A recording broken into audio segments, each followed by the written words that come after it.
الكيكه مش عجباني وباظت. شوفوا بقى عامله معايا ازاي. استني يا مريم، والله انا طالعه على اساس كده، والله كمان مره.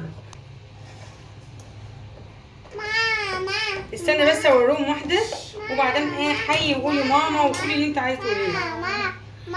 استني. واو. هي طبعا يا بنات معايا اهي، شوفوا انا قطعتها اهي، بس هي مش هي قبه، بس مش عارفه هي مش عجباني ليه. ان هي كانت باظت، بس لما سبتها بردت وقلت اما اصلي واخلص. شوفوا حلوه ازاي. انا عاملاها على فكره، بس يا مريم انا عاملاها على فكره بزيت، فانا قلت الزيت اللي بوظها ان انا اول مره في حياتي اعملها بزيت. ودي يا مريم، مريم اللي هتدوق يا جماعه، مريم بنتي دي ما بتسكتش. استنوا كده. جامدة تستاهل لايك. والله جميل، مع اني والله كنت بقول باظت مني. لايك. اللي بيعملها بزيت خالص زي ما انا عملتها كده المره دي يقول لي، اللي بيعملها بسمنه زي ما انا عملتها المره اللي فاتت يقول لي تستاهل ايه؟ تستاهل لايك.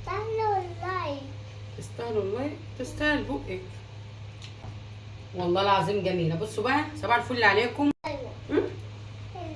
حلوه والله حلوة. انا رايكم في تصريحه مريم؟ تستاهل. تستاهل.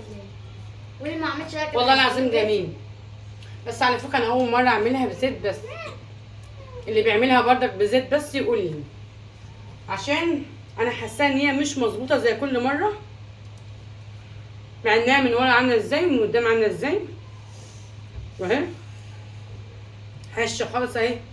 بس بتاعت المره كانت احسن من كده بكتير. صباح الفل عليكم.